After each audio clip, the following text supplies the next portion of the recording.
नमस्कार, मैं एडवोकेट गगन Sharma lawyers guide में आपका बहुत बहुत स्वागत करता हूं। पिछले दो वीडियोस के अंदर हमने चैप्टर 1 और चैप्टर 2 कवर किया। आज हम चैप्टर 3 के ऊपर अपना वीडियो बना रहे हैं। चैप्टर 3 है पावर ऑफ कोर्ट्स।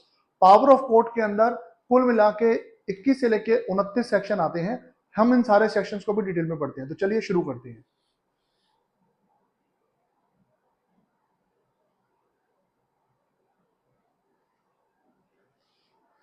सेक्शन 21 कहता है courts by which offences are triable. किस किस कोर्ट में किन किन ऑफेंसेस को ट्राई किया जाएगा। इस प्रोविजन के अंदर, संहिता की प्रोविजन के अनुसार, जो भी ऑफेंस है जो भारतीय न्याय संहिता 2023 में मेंशन किया गया है, वो या तो हाई कोर्ट के द्वारा ट्रायल किया जाएगा या कोर्ट ऑफ सेशन के द्वारा ट्रायल किया जाएगा या ऐसे किसी कोर्ट के द्वारा ऑफेंस किया जाएगा जो फर्स्ट शेड्यूल के अंदर ट्राइबल है। लेकिन इसमें कंडीशन है। कंडीशन क्या है कि सेक्शन 64, सेक्शन 65, 66, 67, 68, 69, 70, 71 भारतीय न्याय संहिता 2023 के वो जहां तक संभव है वो ऐसे ही कोर्ट में ट्राइबल किए जाएंगे जिसको प्रिसाइड किया जाएगा किसी वुमेन के द्वारा। राइट, तो इन सेक्शन 64 से लेके सेक्शन 71 तक के सेक्शन को केवल ऐसी जज के द्वारा ट्राइबल किया जाएगा जो महिला होंगी। सेक्शन बी हमें बताता है 21 का पार्ट बी कि ऐसा कोई भी offence under any other law, किसी अदर लॉ के अंदर कोई भी ऐसा ऑफेंस होता है, when any court is mention in this behalf such law B tried bye such court. ये तो वो ऑफेंस है जो ट्राई किए जाएंगे। लेकिन अगर कोई स्पेशल अपराध हुआ है जिसके लिए बताया गया कि इस अपराध की ट्राई केवल एक पर्टिकुलर कोर्ट में होगी, तो उसका जो ट्राई किया जाएगा उन पर्टिकुलर कोर्ट के अंदर ही किया जाएगा। लेकिन अगर वो भी मिसिंग है, वहां पे अगर कुछ भी नहीं लिखा कौन सा कोर्ट इसका अधिकार क्षेत्र में आता है, तो ऐसे का ट्रायल हाई कोर्ट के द्वारा किया जाएगा या ऐसे कोर्ट के द्वारा किया जाएगा जो फर्स्ट शेड्यूल ऑफ ट्राइबल के अंदर उसके लिस्ट के अंदर आता है। सेक्शन 22 आता है sentences which high courts and session जजेस में पास। हाई कोर्ट और सेशन जज की क्या पावर्स है? हाई कोर्ट कितने भी सेंटेंस को पास कर सकता है, उसकी कोई लिमिट नहीं है। सेशन जज और एडिशनल सेशन जज भी किसी भी सेंटेंस को दे सकता है जो उसको लॉ ऑथराइज करता है। लेकिन डेथ पेनल्टी अगर उसने देनी है तो उसको हाई कोर्ट से कंफर्मेशन लेना पड़ेगा। तो ये सेक्शन 22 हमें पावर्स बता रहा है कि हाई कोर्ट और सेशन कोर्ट की कितनी पेनल्टी देने की, पनिशमेंट देने की पावर्स है।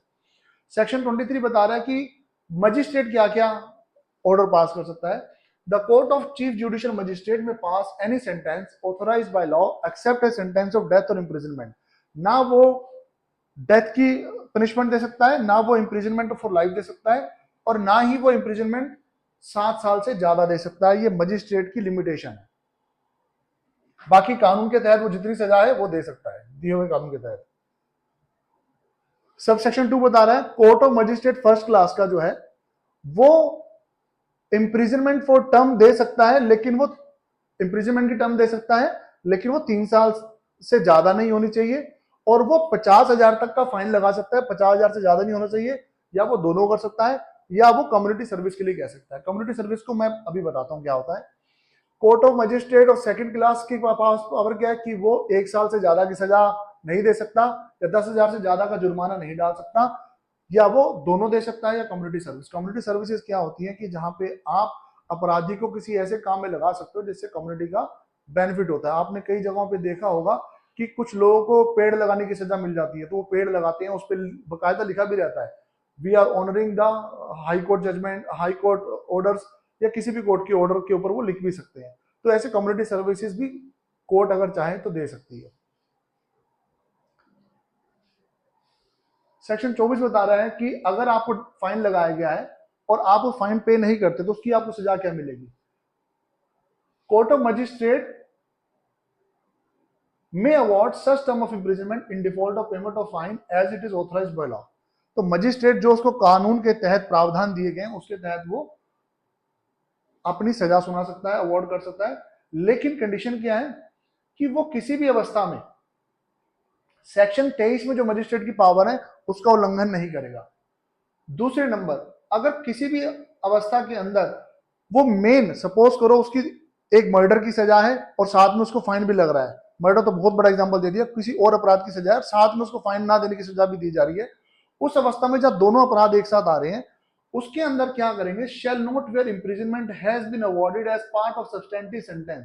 सब्सटेंटिव सेंटेंस के अंदर अगर वो ऑलरेडी इम्प्रिजनमेंट भुगत रहा है, exceed 1/4 of the term of imprisonment, वो उसकी अपराध की जो टर्म सुनाई गई है उसके 1/4 की सजा से ज्यादा सजा नहीं सुना सकता उसको, which the magistrate is competent to inflict as punishment for the offense otherwise than as imprisonment in default of payment of the fine, right? तो अगर वो ऑलरेडी एक सजा भुगत रहा है और साथ में फाइन की सजा उसको देनी है, तो वो जिस सजा को भुगत रहा है उसकी सजा के 1/4 से ज्यादा की सजा नहीं दे सकता। The imprisonment awarded under this section may be in addition to a substantive sentence. ये जो इम्प्रिजनमेंट होगी वो सब्सटेंटिव सेंटेंस के अलावा होगी, उसके अलावा दी जाएगी, एक्स्ट्रा सजा होगी, for the maximum term awarded by the magistrate under section 23। लेकिन फिर बात आती है कि सेक्शन 23 में जो मजिस्ट्रेट की सजा देने की पावर है वो किसी भी अवस्था में कलेक्टिवली उससे ऊपर नहीं जानी चाहिए। सेक्शन 25 बताता है sentence in case of conviction of several offences at one trial. किसी ने कई अपराध किए हैं और कई अपराध की सजा का ट्रायल उसके साथ चल रहा है, तो उस अवस्था में उसका क्या क्या सजा मिलेगी। अगर किसी भी व्यक्ति को एक या एक से अधिक अपराध के लिए उसका ट्रायल चल रहा है, द कोर्ट में subject to provision section 9 of Bharatiya Nyaya संहिता। भारतीय न्याय संहिता आईपीसी की जगह पे आ गया है, उसका सेक्शन 9 बताता है कि कोर्ट किसी भी अवस्था में subject to the provision, section 9 के प्रोविजन के अनुसार उसको सेंटेंस, उसको सजा सुना सकता है for such offence to several punishment prescribed therefor which such court is competent. वो सारे अपराधों के लिए वो एक सजा उसको सुना सकता है जो कोर्ट कॉम्पिटेंट है का सजा सुनाने के लिए। And the court shall considering the gravity of offence, court को ग्रेविटी ऑफ ऑफेंस को समझना पड़ेगा, order such punishment to run concurrently और कंसिक्यूटिवली। अब पॉइंट ये है कि कोई सजा भुगत रहा है, एक के साथ कई अपराधों की सजा भुगत रहा है, तो कोर्ट को यह निर्णय करना है कि क्या वो सारे अपराधों को एक साथ सजा सुनाए या एक एक करके वो कलेक्टिवली सजा उसकी सुनाए। तो ये कोर्ट कैसे डिसाइड करेगा, ग्रेविटी ऑफ ऑफेंस को समझते हुए। सब सेक्शन 2 पे आते हैं इसके। अगर कंसेक्यूटिव सेंटेंस सुनाया गया है, it shall not necessarily for the court by reason only for the aggregate punishment of the several offense being in excess of the punishment which it is competent to inflict or conviction of a single offense to send the offender for trial before higher court, provided that in no case shall such person be sentenced to imprisonment for a longer period than 20 years। अब यहाँ पे एक point है कि वो 20 साल से सजा ज्यादा कंसेक्यूटिवली नहीं सुना सकता, और जो एग्रीगेट पनिशमेंट है shall not exceed twice the amount of punishment which the court is competent to inflict। अगर किसी कोर्ट को किसी को 3 साल सजा की सजा सुनाने की पावर है, तो वो किसी भी अवस्था में कलेक्टिव सजा उसकी 6 साल की नहीं कर सकता, 6 साल से ज्यादा नहीं कर सकता, उसको 6 साल की सजा ही देने की पावर है। थर्ड सबसेक्शन बताता है for the purpose of appeal bye convicted person, जब अगर वो बंदा अपील में जाएगा, the aggregate of the consecutive sentence, जो कंसेक्यूटिव सेंटेंस का जो एग्रीगेट सब मिला के, सपोज करो 4-5 अपराधों की सजा उसको 10 साल या 15 साल की कैद दे दी गई है, तो वहां पे हम इकट्ठे अपराधों की सजा 15 साल लेंगे यहाँ पे। For the purpose of appeal by a convicted person, the aggregate of the consecutive sentences passed against him under this section shall be deemed to be a single sentence। उसको एक सेंटेंस समझा जाएगा, लेकिन श्रृंखलाएं बताई जाएंगी कि इस अपराध की यहां तक यहाँ सजा है, इसकी यहां तक सजा है, और सारी सजा एक साथ चलेगी। Section 26 mode of conferring powers, power कैसी दी जाती है।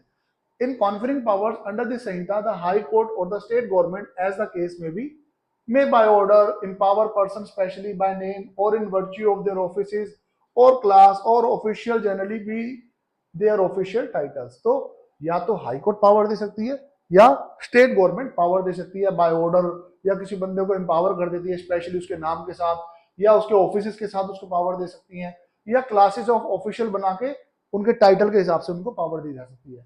Every such order shall take effect from the date on which it is communicated to the person so empowered। कब से ये पावर दी जाएगी, जिस दिन ये ऑर्डर उसको कम्युनिकेट किया गया है। Section 27 powers of officers appointed. अब जो ऑफिसर्स अपॉइंट किए गए उनकी पावर क्या है। Whenever any person holding an office in the service of government who has been invested by the high court or the state government with any power under this Samhita throughout any local area is appointed to equal or higher officer of the same nature within a like local area under the same state government, he shall, unless the High Court or the state government, as the case may be, otherwise directs or has otherwise directed, exercise the same powers in the local area in which he is appointed. So क्या कहना चाह रहे हैं कि अगर हमने किसी officer को अपॉइंट किया है विद पावर्स, किसके द्वारा अपॉइंट किया है? Government. whenever any person holding an office in the service of government, service, government service में कोई भी व्यक्ति कोई अपना ओहदा रखता है जिसके ऊपर हाई कोर्ट और स्टेट गवर्नमेंट ने कुछ पावर्स दी गई हैं संहिता के हिसाब से, throughout any local area is appointed, जो पूरे एरिया के लिए अपॉइंट किया गया है, टू एन इक्वल और higher office of the same nature, चाहे वो इक्वल या हायर ऑफिस का नेचर का है, within a like local area under the same state government, he shall unless the high court or the state government as the case may be otherwise directs or has otherwise directed exercise the same power in the local area in which he is appointed. उसको जो area दिया गया है, जो local area दिया गया है, उसके पास उसकी सारी की सारी शक्तियां निहित हैं, वो वहां पे उन शक्तियों को प्रयोग कर सकता है जब भी आवश्यकता पड़ती है. सेक्शन 28 विड्रॉल ऑफ पावर्स की बात कर रहा है. जिस तरीके से पावर्स दी जाती है उस तरीके से पावर्स वापस भी ले ली जाती है. तो हाई कोर्ट या स्टेट गवर्नमेंट जैसा भी केस होगा may withdraw all or any of the power conferred by it under the Samhita on any person or by any officer subordinate to it. तो या तो हमने किसी पर्सन या सबॉर्डिनेट को जो पावर दी है वो हाई कोर्ट या स्टेट गवर्नमेंट जैसा भी केस होगा वो वापस भी ले सकती है. Any powers conferred by the chief judicial magistrate, ऐसी कोई पावर जो सीजीएम ने दी है या डीएम ने दी है, may withdrawn by the respective magistrate, वो भी रिस्पेक्टिव मजिस्ट्रेट के द्वारा विड्रॉन की जा सकती है. By whom such powers were conferred, जिसके द्वारा वो पावर दी गई थी. सेक्शन 29 पे आते हैं. पावर्स ऑफ जजेस and magistrate exercisable bye there successor in office. Successor in office के अंदर कौन संभालेगा, मतलब अगर कोई जज नहीं है, मजिस्ट्रेट नहीं है, तो उनके केस में सक्सेसर इन ऑफिस कोर्ट को संभालेगा. वो कौन डिसाइड करेगा? Subject to the provision of the Sanhita, the powers and duties of a जज or magistrate may be exercise or perform by his successor in office. So इस संहिता के हिसाब से जो पावर एंड ड्यूटीज हैं जज एंड मजिस्ट्रेट की, वो एक्सरसाइज की जा सकती है, परफॉर्म की जा सकती है by successor in office also. अगर कोई डाउट है जहां पे सक्सेसर इन ऑफिस के बारे में नहीं पता चलता, तो सेशन जज shall determine by order in writing, writing में लिखित में एक ऑर्डर पास करेगा जो सेशन जज है. द जज who shall for the purposes of the Sanhita or for any proceeding or there under be deemed to be the successor in office. So वो ऐसा ऑर्डर राइटिंग में पास करेगा कि वो जज जिसके ऊपर वो बनाना चाहते हैं उसको वो पावर्स दे दी जाएंगी as a successor in office की. ऐसे ही अगर डाउट है सक्सेसर इन ऑफिस का फॉर एनी मजिस्ट्रेट, तो सीजीएम ये पावर या डीएम ये पावर राइटिंग में अपना ऑर्डर पास करके पास ऑन कर सकता है. यहाँ हमारा चैप्टर 3 खत्म होता है. मिलते हैं अगले वीडियो में चैप्टर 4 के साथ. बहुत बहुत धन्यवाद.